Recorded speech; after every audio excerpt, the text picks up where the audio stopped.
Greetings and salutations, all you beautiful people, and welcome to another episode of Art of the Beholder, a show dedicated to all things eclectic in the world of art, where we do deep dives into deep cuts and help you understand why damn things matter. I'm your host, Novo Day, and today we're going to be talking about art in television, focusing on the first season of House of the Dragon. To hash it out, you guys are in for a treat again today. We have a round table with nothing but the best. Joining us today is the Dracarys brothers themselves.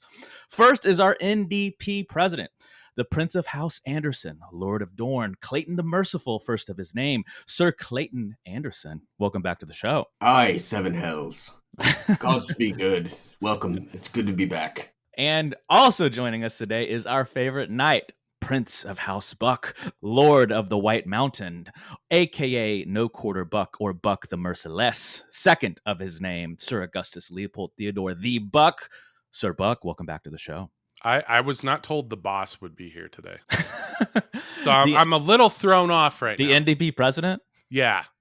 Well, I don't know this guy very well. I don't know what his agenda is, but okay, we'll get. This is bad timing. I introduced him as Prince. He's actually king now, since he is the boss. King. Oh, yeah. Okay. Yeah. It's King of House Anderson now. So why are we talking about House of the Dragon today? So guys, I know what you're thinking. This isn't your normal. What the fuck you guys doing? This is the pop culture shit. There's 100 or 1,000,001 other shows doing this. I know. I hear you. But hear me out. This is important, and it deserves to be on one of these shows, and not is it art, because it marks a new era in television. Just like Game of Thrones marked a new era in television and streaming for quality and production in the medium at its time, so too does House of the Dragon, because it acts as a natural evolution to these models and marks what the future may hold for television entertainment. Now, before we can discuss, of course, we all need a little background. So the series premiered on August 21st, 2022, with the first season consisting of 10 episodes. It's based on the novel Fire and Blood by George R.R. Martin. The show depicts the House Targaryen dynasty 200 years before the events of Game of Thrones, which is also based on his novel series A Song of Ice and Fire. It focuses on the Targaryen Civil War of Succession, aka the Dance of Dragons. You can also see this as 172 years before the birth of Daenerys Targaryen, and thus acts as a prequel to the original show. Now, before we can hash it out, we all need a word from our sponsor. This episode is brought to you by the novel The Entropy Sessions, a tale of loss, love, and madness in our past, present, and future relationships with technology. Find it on Amazon and as an audiobook through Audible. Your support helps us continue our journey. Now back to the show. So first things first, gentlemen, we need to do some first impressions. I'm going to hand it over to King Anderson first. What was your first impression of this season? I really enjoyed it. It's appointment television again, right where Game of Thrones left off, and it took us back to the world where we loved, and the two things that we loved most about Game of Thrones: dragons and incest. No, I'm kidding. Dragons and great dialogue. We do love that as well. Yes. Same with Clayton. It's funny because HBO. They've got Sunday nights locked down. They have for a long time. Oh yeah. I mean, back when I remember when I first started watching HBO, it was a show we all used to watch a lot. Was Entourage. That's what really kind of got me in. Again, I agree with Clayton. It's appointment television. One thing that they do, they always knock it out of the park with this, is their casting. I think they did a great job with this, and yeah, put a pin in that. Yes, I want to argue with you a little bit, I think. Oh, okay. Yeah. All right. But overall, I think I'm gonna play devil's advocate, because based on that's what I wanted to know off the first impressions. Because guys, we didn't talk about this pre-show, so anybody listening, this is all going to be a little new to the group, and definitely me. Let's start with you, Clayton. Were you happy with the overall season before we dive into the details? Yes, and there's basically two reasons. They went back to the GOT glory years with Sapochnik show running it and the source material. Yeah, I was very happy with it, knowing some of the background material a little bit. Yeah, I totally loved it. Okay, because my first impression was I wasn't in love with it actually. Now before the Twitter mob comes after me, Why Novo? I Did I I need to grew make a to like TikTok it. Yes, video I think about? at first I think I was biased based off the fact that I absolutely loved Game of Thrones. I was first generation too. I was into it before a lot of like the world got into it, You were into and it before it was cool. yeah, and it's a You blessing and you a curse. cried. You cried at school after I you cried at the read wed Red Wedding. wedding, everything. Yes, and so I think I was comparing it too much to that, honestly. And I thought I was like, of course, how my brain works. Just looking at things like cinematography, I was like, it's a little too perfect looking. It's not as gritty and dark and all these things. And I think part of the reason was the time jumps too, where I was like, are we just going to watch House of the Teen Drama this whole season? Like I thought I thought it was going to be the young cast through the whole first season, since first seasons are usually world builders and character developers, and just getting our feet wet, right, with the Yeah. story.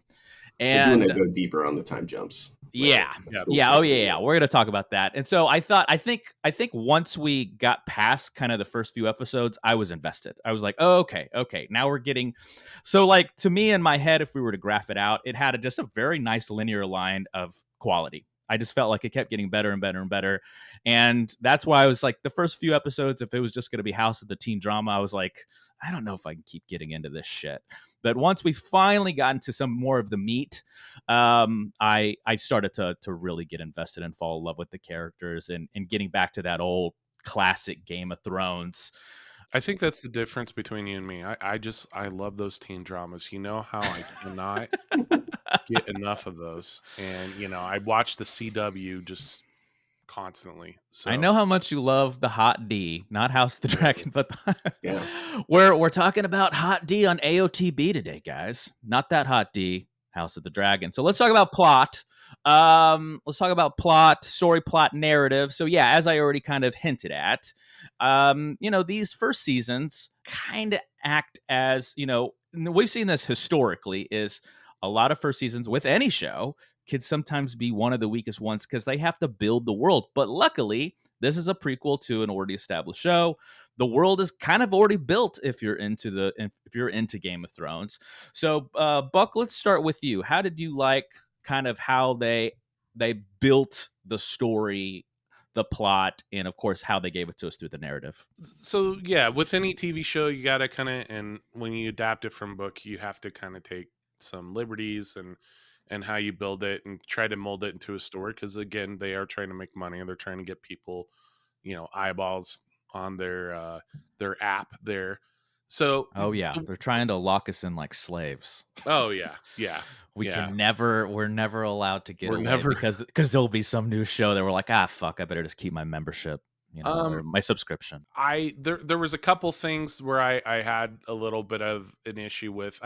I do think, I don't know, Clayton. We hadn't talked about this before, but there was two kind of shows that were competing against each other at the same time, actually, technically. But the other one was the Lord of the Rings. Yep. Yeah. And if I could compare the two on this was way more well done plot wise, way more structured I wise. didn't watch Rings of Power, so you watched the Take full that, Jeff season. Bezos. Yeah, Bezos, he threw his dick rocket money at it and bought this whole rights to make this thing, and he did a lot of, they did a lot of things that I didn't agree with. With this one, the biggest, one of the biggest gripes I had was kind of what we did in the last two seasons of the Game of Thrones series, Mm, is that we sped run everything. So yeah. travel was just not, and I know this sounds like a little nitpick thing, but we're flying to like hundreds and miles to different places to set up these different events, and we're doing it like in just hop on a dragon, fly over there, or just get in a little horse and cart. You'll be I there wish in I could minute hop and on a a day. dragon and fly over Yeah, there. some of these, some of these distances were pretty far. That Okay. was the only That thing. is a No, nitpick. I don't know that they were this time though, because we weren't going north. We weren't going that far north. Yeah, so like the one and I think the biggest gripe in Game of Thrones was Dany was flying Yeah, like north of the from wall, like north of the wall to right. King's Landing or something like in a day or something like that. Yeah, I mean it's a little nitpicky. It just felt like, they are sailing across different areas.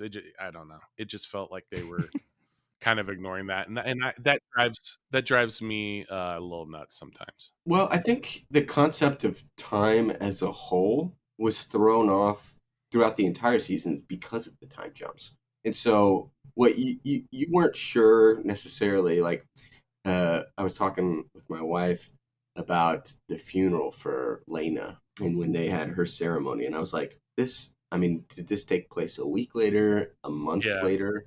We don't really know. And our whole sense of time is thrown off because one time jump was like 2 years, and another time jump was 6 years. And there was a lot of whinging, as I'll say in true Game of Thrones fashion, online about the time jumps. But I think the biggest difference that isn't being talked about with House of the Dragon versus Game of Thrones is we're going multiple generations Sure. with House Yeah. of the Dragon. And yep. Game of Thrones really was on, it started when Sansa was 10 and it ended when she was like 22, like 12 years. That was it. And we got 7 seasons to cover 12 years. Yep. We've already gone over 12 years in one season I think we've with gone House of the 20 Dragon. something.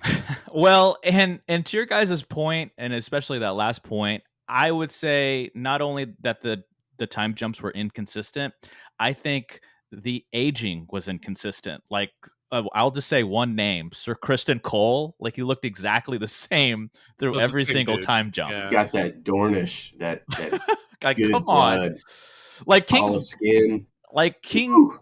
King Viserys was aging like I know. exponentially, Oh I yeah. think and I think the Talk about a leprosy has something to speed do run with to that. the casket. yeah, and then yeah, it was just like very inconsistent with how they wanted to age the characters with the time jumps is my point. And I think that really it was just a sore thumb, like it really stuck out. But I would say, just to give this first season an overall synopsis and analysis, is I just like I hinted at, first seasons being this world building series of stories and plots. I think they did a good job, regardless of, yes, the constructive criticisms of the time jumps and how they portrayed those time jumps to us with the characters and how they looked and things like that. I think they did a good job of establishing with dialogue, and this is where they fucking shine, right? Is that writing and making sure that we have enough information, even if it's limited, one sentence, to really understand the characters. And that's why after we got past the first couple of episodes and it time jumped to them being adults, I felt like those first couple of episodes were really almost like the first season of this season, in a way. Like it helped build the world already, and we already had a lot of the world from Game of Thrones, that once we actually got to the adults, and then the Civil War started to kind of percolate. We saw it kind Yeah. of on the horizon, especially with Otto and things like that, and Alicent.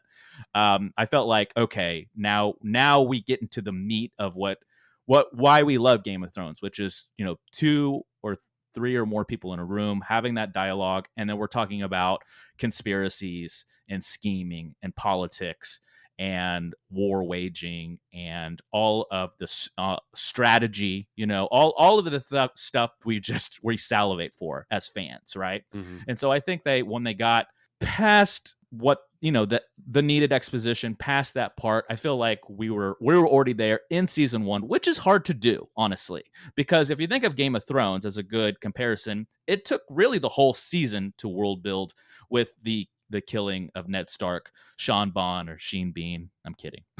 Scene. Sean Bean, Sheen That's Bean. my sister thought Sean Connery's name was Scene Connery. Oh, come on. Real Yeah, I'm not no. kidding. You know my sister. I'm not making this up. Yeah, when we were kids, she would Lady, Scene Connery. Lady of the White Mountain, your sister. So let's dive into. With that being said, we've talked about the story, and I thought, guys, let's conclude this segment with this. I thought the stuff we love was there by the end, Mhm. especially that last shot. No spoil. We'll probably get the spoilers, tough titties, but when the Godzilla with fucking wings, that's how big that dragon was, ate the Big other boy. dragon, That was cool. That we was a were in for it. I felt like I can't wait yeah. for season 2 now. kind of thing. Yeah, Well, that and was awesome. that wasn't even the last shot, if you remember. The last shot was Well, the last shot. Well, I mean, the last shot was her, right? Last Her shot. turning around and learning the There, news, and like the Danny, I'm gonna scorch the earth look. Like, yeah, she's going to be the uh-oh. most hated character by the end of this series. wait, you think Mm. Rhaenyra is going to be the most hated? Oh yeah. Okay, let's dive into the Ooh, characters okay. then. Okay, Yeah. so Millie Alcock, we got to give the love to the actual performers. Millie Alcock played young Rhaenyra, and Emma Darcy played adult Rhaenyra. And God, let's start there. I didn't see this coming. Why do you feel that way, Mr. Buck, Sir Buck?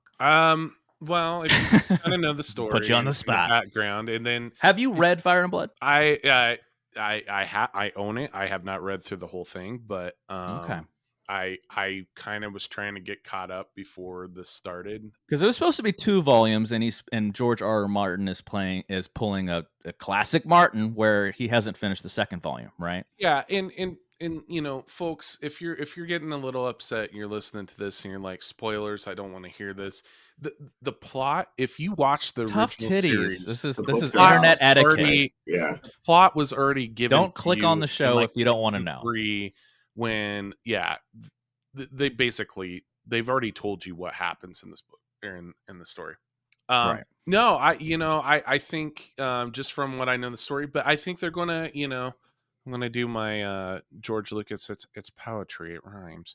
I think they're gonna try to do like Come what, on. as Clayton said, with Danny. They're going to kind of mimic that a little bit. Oh, okay. They're gonna. Um, So you think there's gonna be an arc into a madness kind of arc? yeah, I think that they're going to try to keep that theme with the Targaryens, is that they're just kind of doomed, and Okay.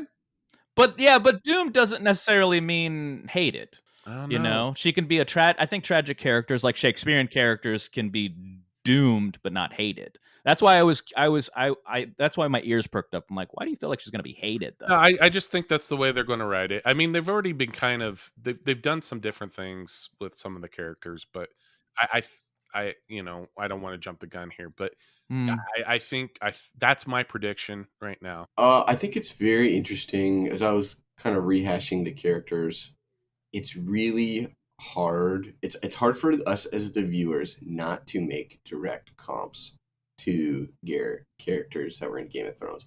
I'm wondering if it was also hard for the writers to do the same thing. Oh I'm yeah. sure it was. Oh yeah. And whether or not they are purposely writing these characters, or at some point may purposely write these characters to be different than the character that everybody's clearly comparing them to from Game of Thrones. So that will be interesting to see in future seasons, because I think there was a ton of direct comps. What's your prediction then? I think there's no white characters, black white, not white. You know what I Not mean? like Race not like white. racially white. Yeah, you mean Right. figuratively speaking. Yes. Yes, all characters are a shade of gray. Let's rephrase it that way. Yeah. Okay.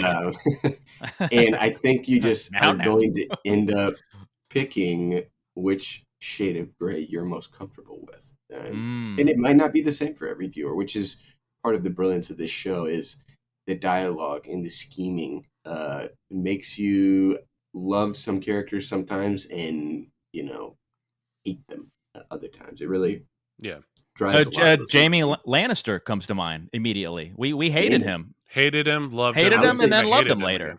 Yeah, Right. and then And I think Damon's a Damon good example is, of that. yeah, Damon is Jamie to me. He does some great things where he's clearly playing that fatherly role to his kids and Rhaenyra's bastard sons, which I'll not have to get my tongue for saying that. Yeah. No, but- he was beheaded from like nose level. Like it was a hardcore, fucking brutal scene. I was like, Right. oh shit! I like It was jumped. excellent. Yeah. But in that same scene, the same scene had my favorite moment of the entire show, where Damon does the "say it, I dare ya." Yeah. And then he does that, and then he off to it. But I will say this before we pull it back is the guy that I'm someone correct me if they know this. The guy that actually played that Valerian, I thought was one of the best actors in the Oh, whole Matt show. Smith? In the show? Yeah. Yeah. No, not Matt Smith, not Damon, the guy that played the Valerian that Uh, said, Oh, Damon. they're bastards. The guy that actually was playing the guy that was eventually assassinated. I was like, oh my God, like he really stole the show, and he was in it for like 2 minutes, but you could tell he was since this is an art show, that he was Shakespeareanly trained, most likely, like how he Most of them presented. are. yeah. Yeah, Most that's of true. them Yeah. are. Yeah. Most of Yeah. them are. And I mean, again, like you said, he was a great actor. I know we're getting up to probably my favorite of the whole thing, but like, man, they just, again, I can't say enough. I think they knock it out of the park with some of their casting. At least HBO and the kind of like the, that kind of core that they have, it's kind of like adult Disney. You know how Disney always has like R-rated Disney. I child like that. actors and stuff Yeah. like Yeah.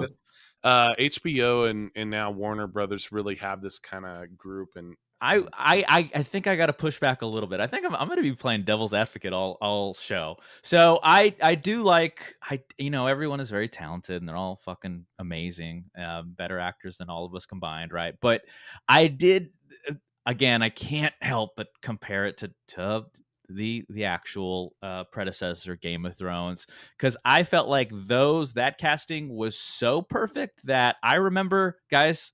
Remember when you saw them like on Fallon or something like that, and your mind was blown because you're like, oh my, I can't.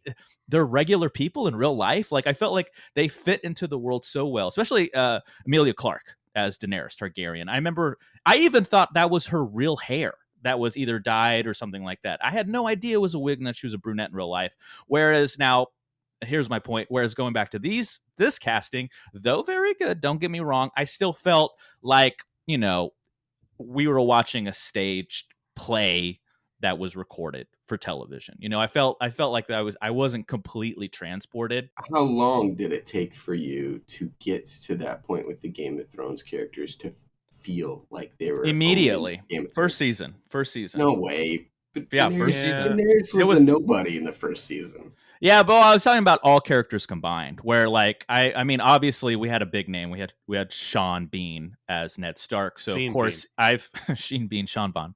I've seen him, as fucking 006 and GoldenEye and stuff like that. So No, that was you were easy. getting ready for him to say for England, James.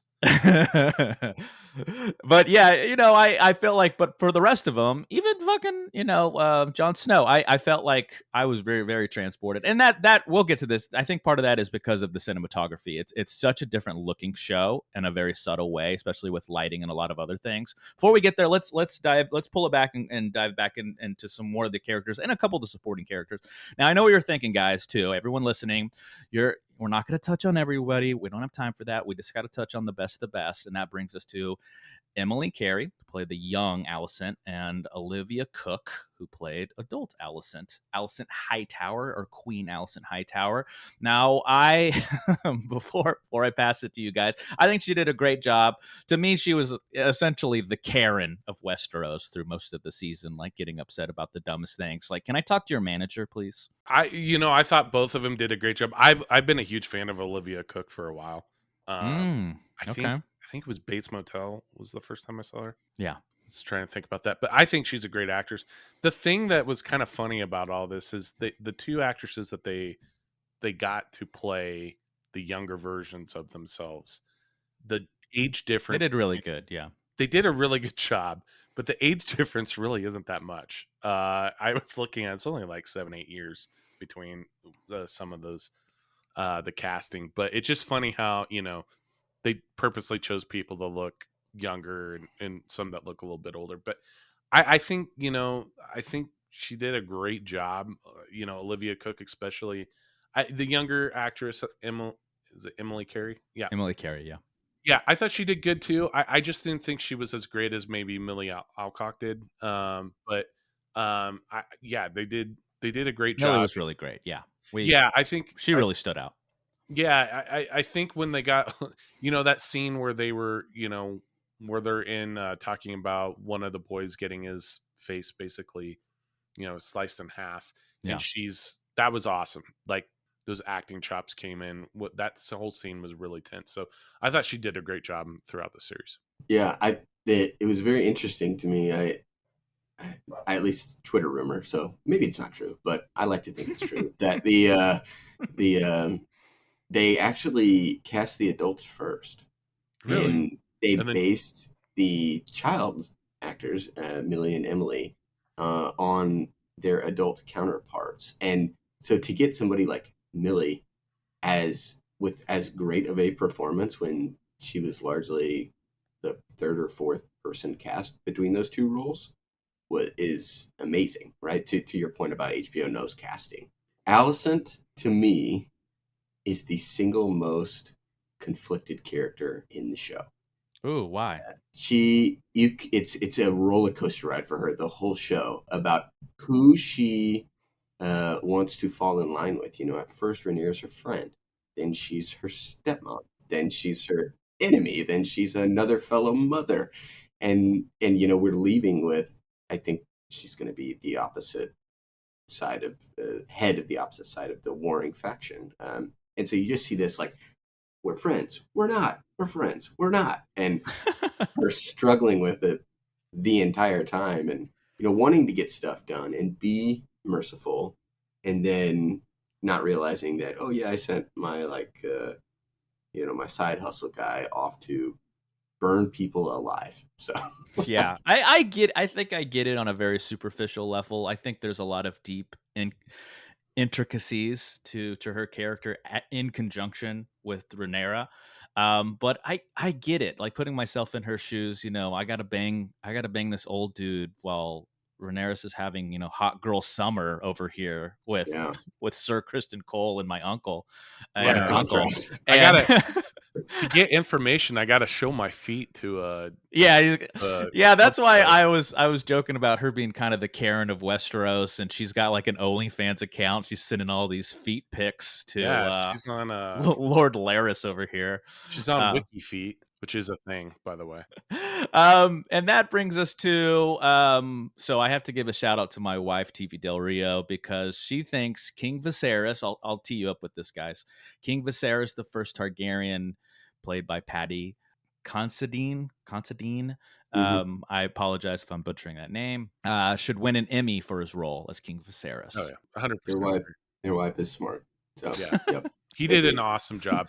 I think I read an article where George Martin came up to him and said, "Your Viserys is better than mine." No shit. Yeah, Wow, like the yeah written Viserys. yeah, Okay. Because yeah, that's a good point. Going back to the story and actual the source material for a little bit. So this was based, you know, it's not in third person like the rest of the books are. This one is kind of built like a historian telling us about the past, right? And yeah, Fire and Blood.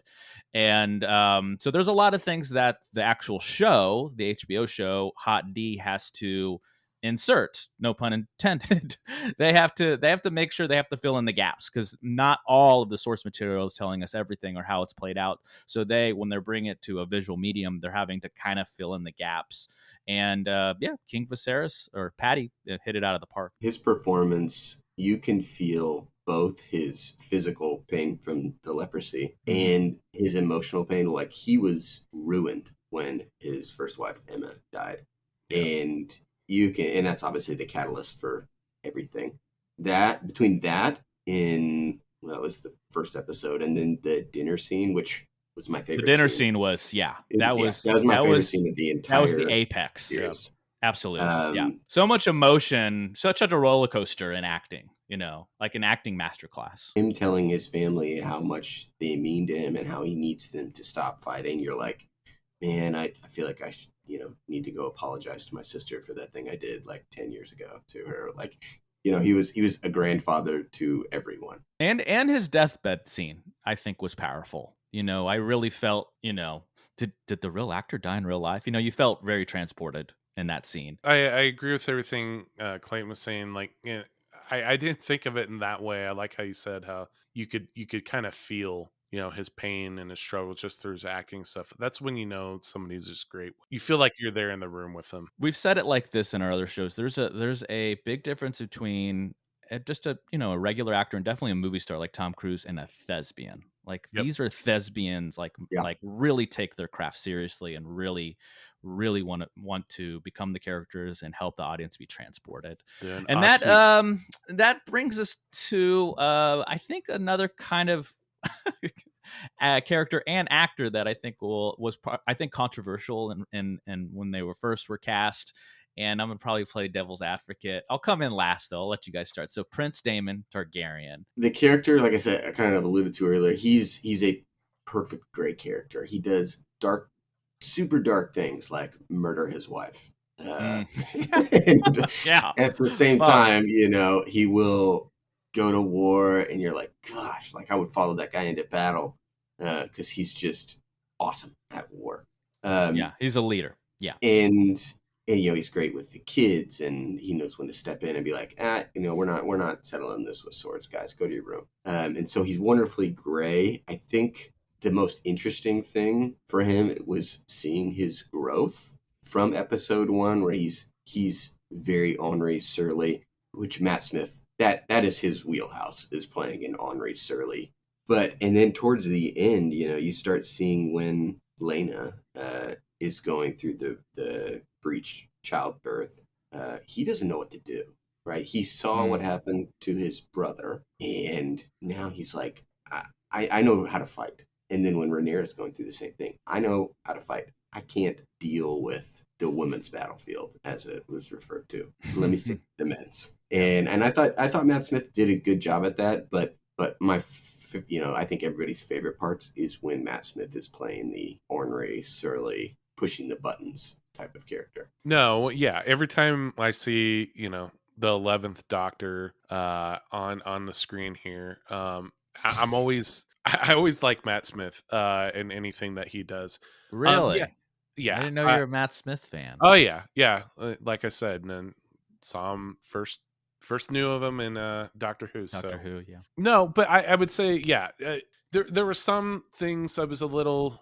I think they kind of overplayed his kind of ruthlessness and kind of trying to. I would say that would be one little gripe that I had, that they tried to force him trying to be the bad guy a little bit too much. I know that they cut out a lot of scenes of him like basically being like a good dad or a good person, because they kind of wanted to keep that kind of that character development that like Clayton was saying, surly, kind of he's the wild card. He's Yes. wild card bitches. Yeah. Yeah. What's the wild card? Yeah.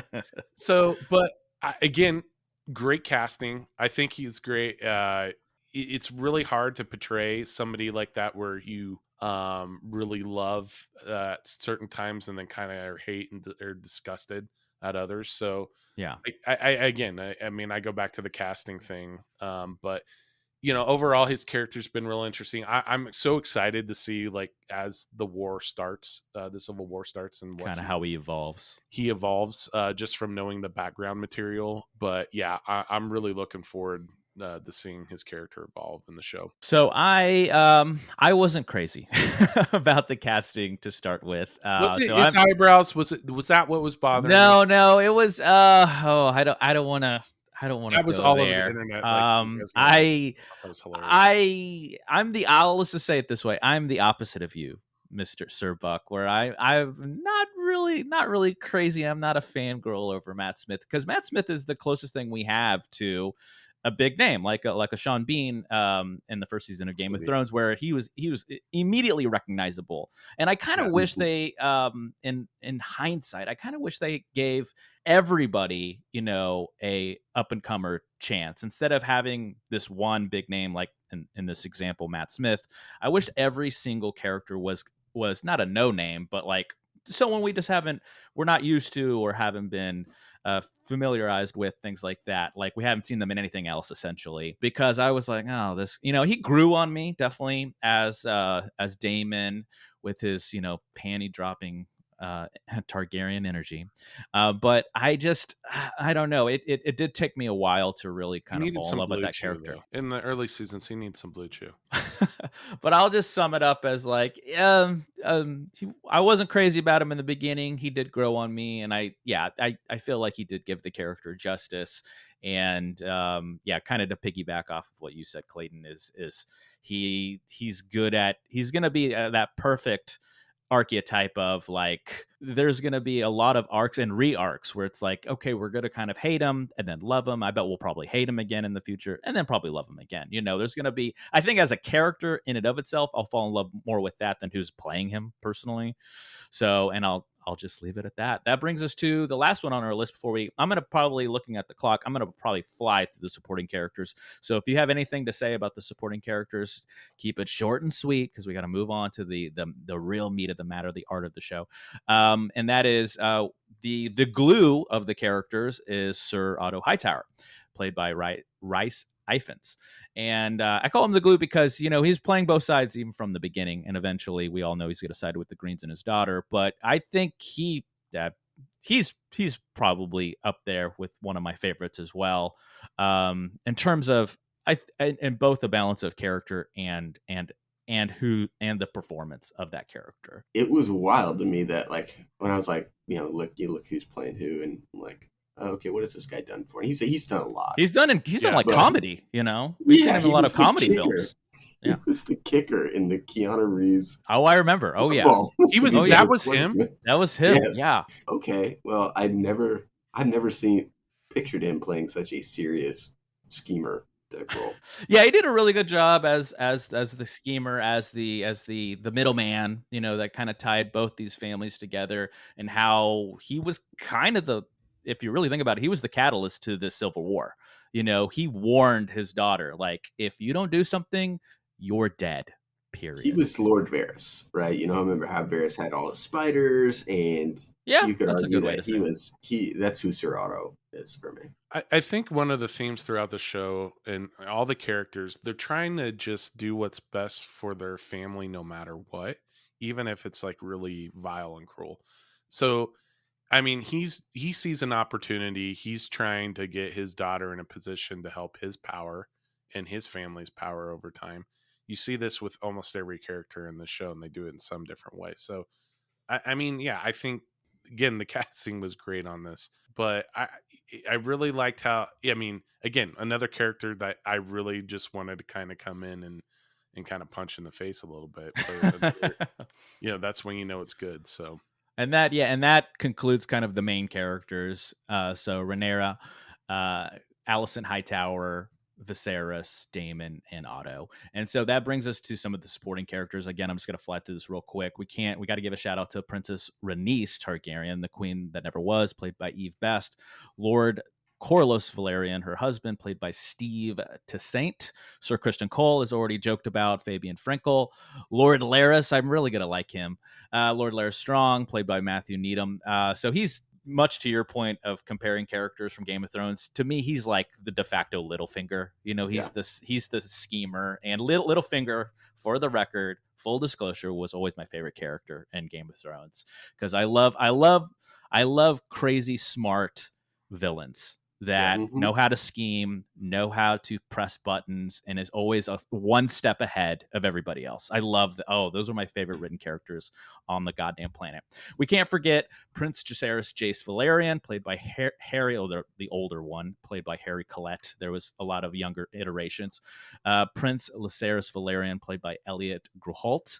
Prince King Aegon II Targaryen, played by Tom Glenn Carney, and probably a lot of our fan favorites, Prince Aemon Targaryen. So this is Aemon the One Eye. So I thought he in the books, he's famously kind of a cartoonish villain, and I love that he was written with a little more nuance. A perfect example of that is what is called restraint acting, where when his dragon kills the other dragon at the end of the episode, at the end of the season, you could tell he was like, "Oh fuck, I didn't mean for this to happen." Yep, my bad.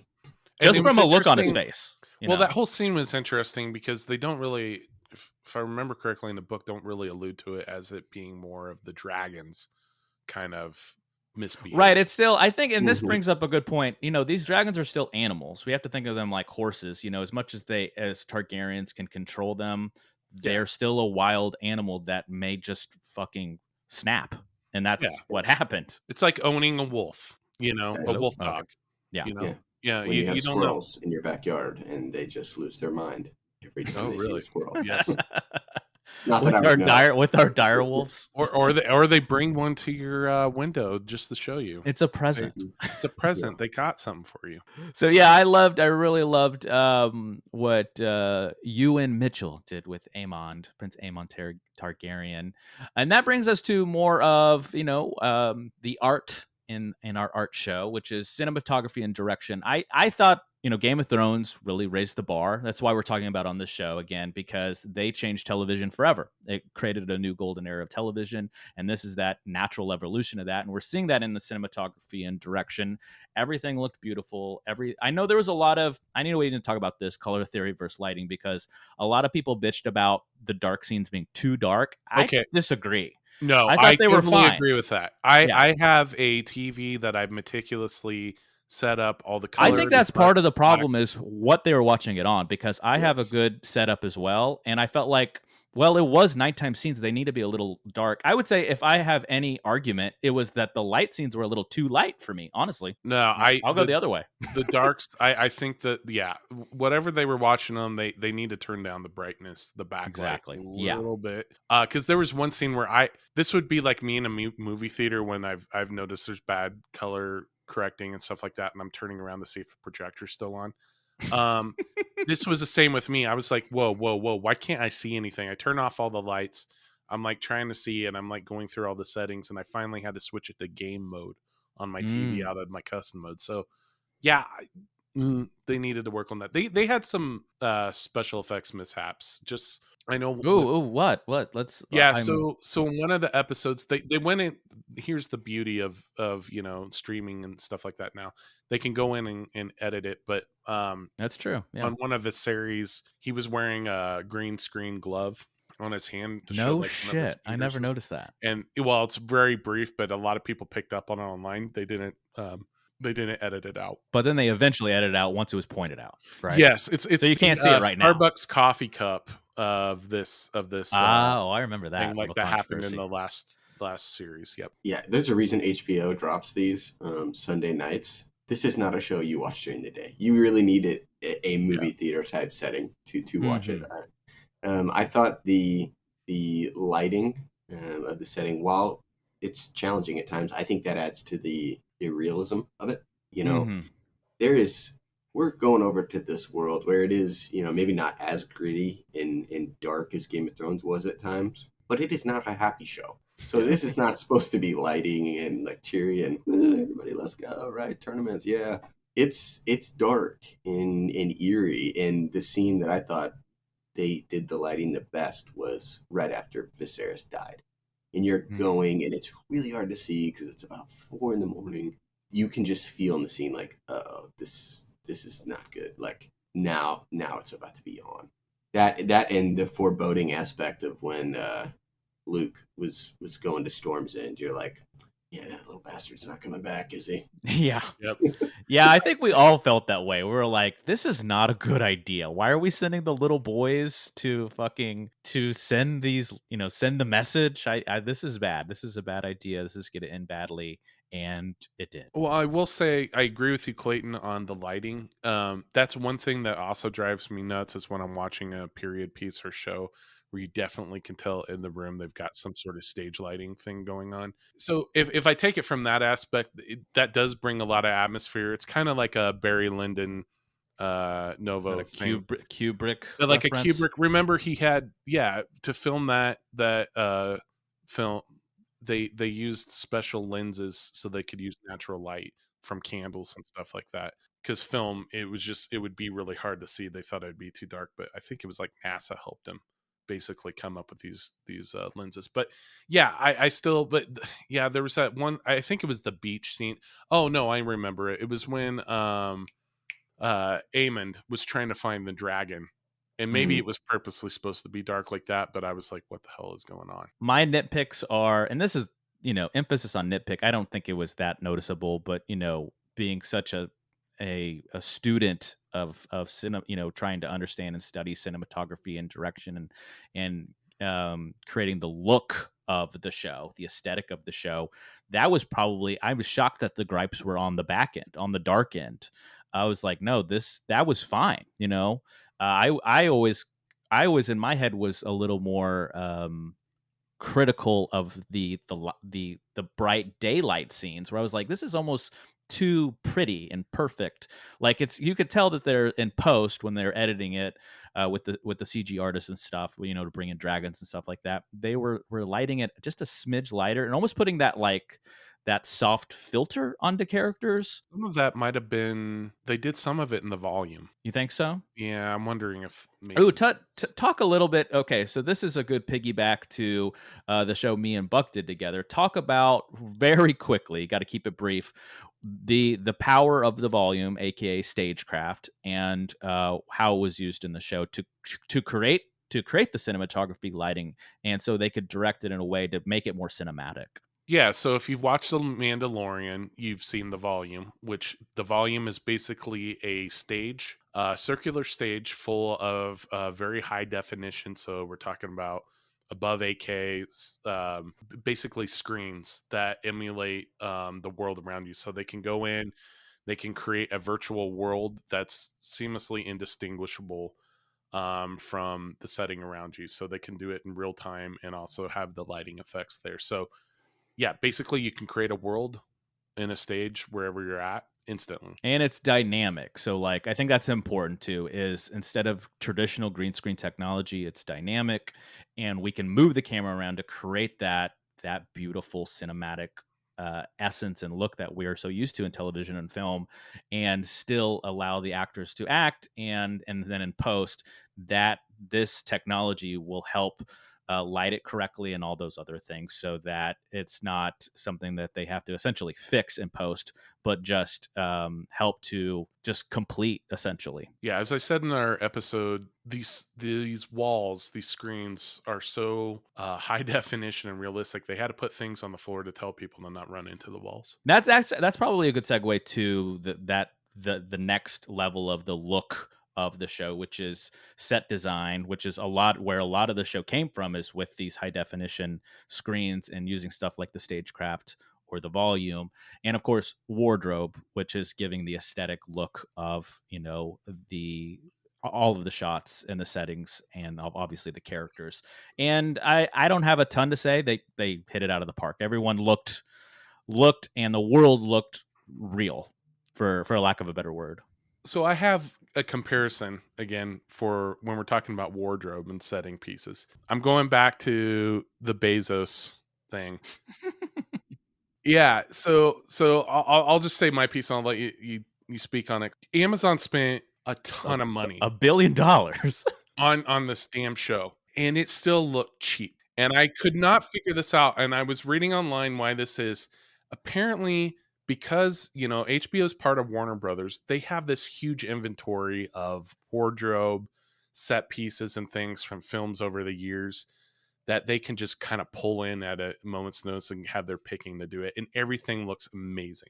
I think it also has to do with the lighting and how you film things too. But man, that was such a big thing to me, and I didn't realize it until when you're really comparing the two, of how much better House of the Dragon looked than Rings of Power. Yeah, I know. I totally agree. I think, and I haven't seen all of Rings of Power or much of it, quite frankly. A lot of reasons. Not one episode over here. Because of the overuse of CGI on their end. And I feel like it takes great restraint to use CGI where necessary. And I don't think House of the Dragon did the best everywhere where they used CGI either. Mm-hmm. But using some of that restraint did show through to me with some of the wardrobe. Like towards the end of Game of Thrones, we were getting a little leather heavy. So like bordering on like Sons of Anarchy. A little BDSM in here. We pulled that back with House of the Dragon and got back more to to cloth, which I appreciated. I want to set up the next segment by asking you a question then, Clayton. Why do you feel like some of the CG was missing the mark then? The dragons. The You think so? dragons. I Yeah. thought the dragons, for the most part, felt pretty or looked pretty real, felt pretty real within the world, and how the real actors had to, they were clearly writing like a mechanical green screen bull or whatever, but they looked like they were really on them too. It wasn't always like some of the dragon scenes were awesome, right? The last one was outstanding. Even the one They had to hit when that one. Damon, yeah, right. When Damon and Lena were entertaining the Pentosi crowds, right, and they were doing, flying around, doing this that, and the other.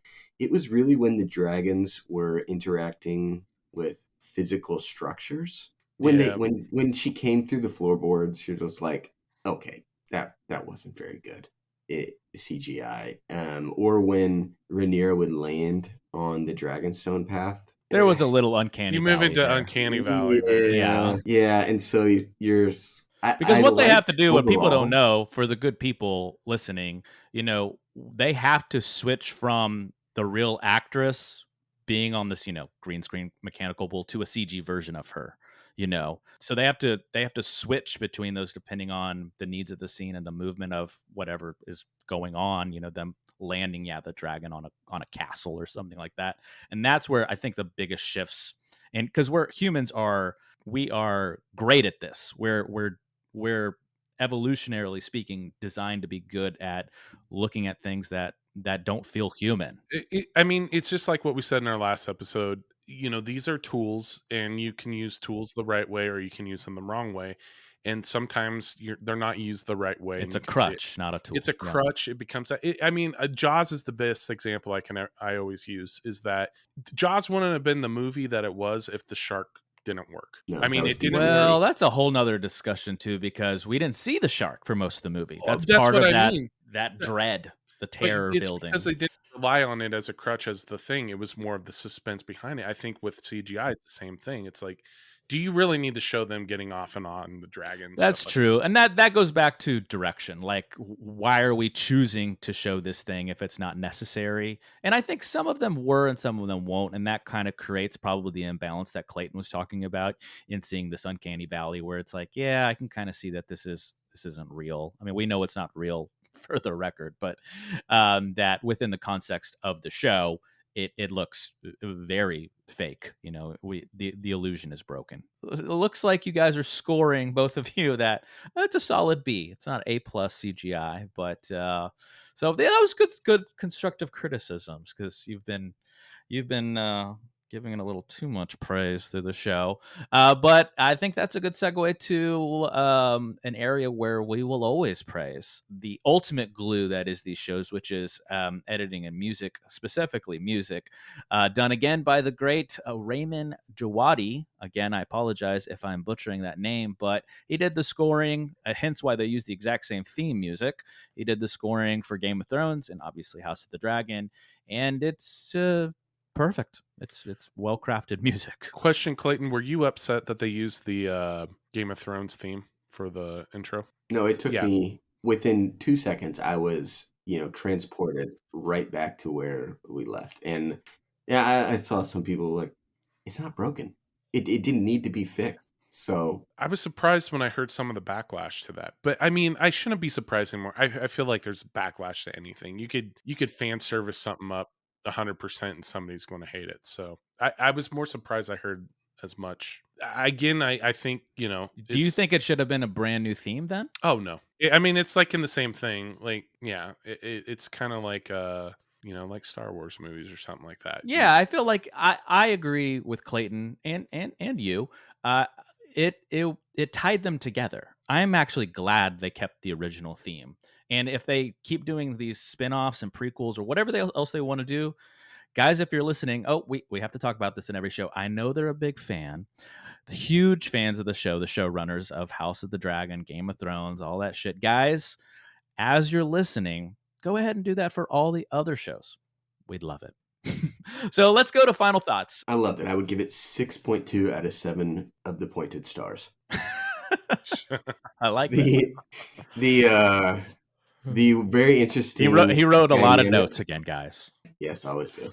The interesting dynamic of the man's battlefield versus the woman's battlefield, and the woman's battlefield playing far bigger of a role than the stepstones, right? In season one, I thought it was a very interesting take on all of this. You know, we've got the characters and the setting and everything like this, but the focus of saying, the woman's battlefield is really where the game is played. Well, it was very interesting. It's like poetry. It rhymes. Sorry, I always Is have that to George word. Lucas again? Yeah. No, I agree with Clayton. Yeah, there's a lot of similarities to the original series. You know, the most powerful people in this are obviously the women. This is really setting it up for really a battle between two very powerful females. You know, have different but very similar goals. So overall, I won't do the 7 scale. I was going to say I've got this, right about Out of 10 dragons. 88 out of 100. Yeah, out of 10 dragons. 8.9 dragons out of Out 10. of this 14 dragons still around, it's about a 12. No, but yeah, I'd say out of like 100, I'd give it like an 88 out of 100 so far.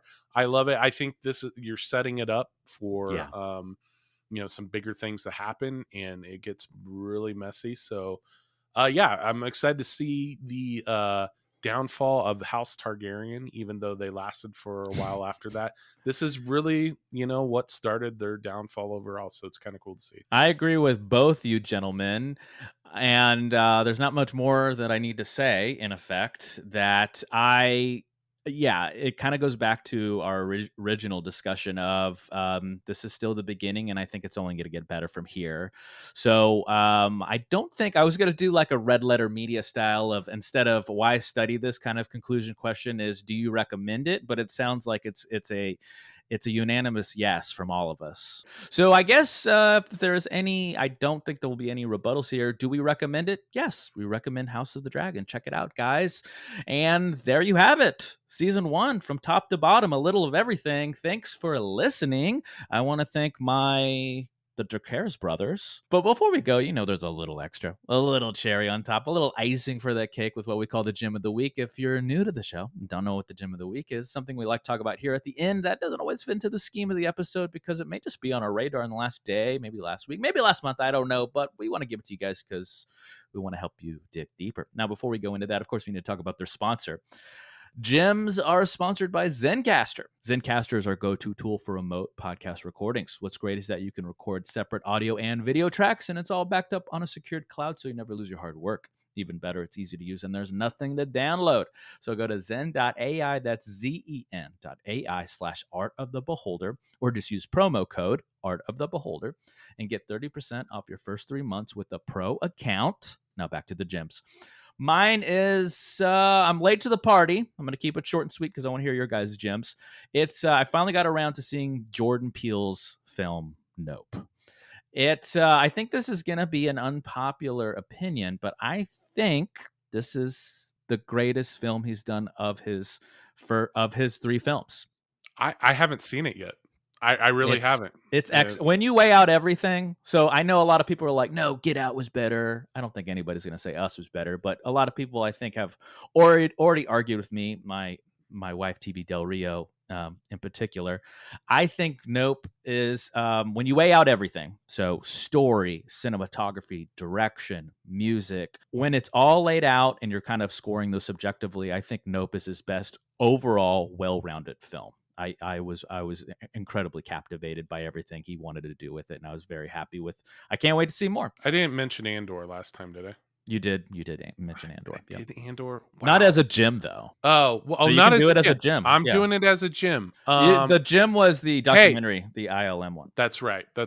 Okay, hey, kids, people, listen. I'm a Star Wars fan. I don't know if you knew that. Get out of here, you? No. But hey, I am really digging this show. It is totally different from what we've seen. If you're complaining about it and you're saying it doesn't feel like Star Wars, you're probably a prequel kid. Shut up. This is exactly like what we needed in Tough here. It titties. feels like 1970s THX 1138. Oh, let's go. There's a lot of great storyline. You don't need lightsabers and the Force in every single damn Nah, thing. nah. It is nah. cool to see the underside and get actually character studies and really feel people and their struggles and see the Empire in a different light. So if you have not checked it out, I highly recommend it. It is probably the most accessible Star Wars show for non-Star Wars fans. So Yes, I've actually got a book as my Ooh. gem. Ooh. So it's The Ghost Map by Stephen Johnson. It's about the 1954 outbreak of cholera in London, which, what relevance does that have? Well, it was a pandemic. We're And familiar with that. Yes. yeah, just a little. Just a little bit. Um, Yeah. and they figured out there was this famous physician who figured out that it wasn't like sewer gases, but it actually came from contaminated drinking water. And drinking water. Yep. that physician just so happened to be named Dr. Jon Snow. Oh shit. Really? Yeah. And it's Oh, all snap. connected. Snap. It's like poetry. Dr. It John rhymes. Snow. It's like poetry. Oh, guys, check it out. The Ghost Map by Stephen Johnson. Guys, check it out. If you like that, of course, you can check out some of our stuff at NovoDayProductions.com. There you'll find things like the Entropy Sessions, as already stated, Post Meridium, Adulteration, Cancel Culture Lotto. Of course, you'll see more ads for these shows or for this show, and you can check out some of our other shows. Don't forget to follow us at _Novo_Day, and Day is DE, and at Novo Day Media. And as always, like, subscribe, follow, hit the notification bell, do all the things. Buck, tell them what to do. Smash that like button. Smash that like button, rate and review. And if you'd like to sponsor our little love child or be on the show, you can actually reach Clayton at novodaymedia@gmail.com. You can also check out my colleagues at for Mr. Anderson, KCFoodDude on Instagram, and Mr. Buck on ParrotHeadRelief. He still has a GoFundMe page. Check him out. Give him some money. Get him out of jail. We'd appreciate it. Yeah, and for folks in December, I will be at Margaritaville in Puerto Vallarta. Oh yeah, he's going on a little tour. I forgot about that. Yeah, plug that. Please, you'll join me there. I'll put the details on my Parrot Head forum account, but I will be doing a meet and greet there. So please see me there in line for my Mea Culpa tour, 2022. So He's going to play a couple songs. He's going to sign autographs. Yep. He's going to do pictures. It's going to be a great time. And I think you guys will have an absolute Parrot Head blast. So until next time, be good to each other. And as always, good luck and Godspeed. We love ya. Art of the Beholder is brought to you by Novo Day Productions. Created and hosted by Novo Day and the Novo Day Collective. Facebook.com/Novo Day Media, at Novo Day Media on Twitter and Instagram. Music by A Company. Facebook.com/ACoMusic123. ACO on Spotify. Logo design by Tom Justice, JESTUS, of thejusticecompany.com. And executively produced by Clayton Anderson. All rights reserved.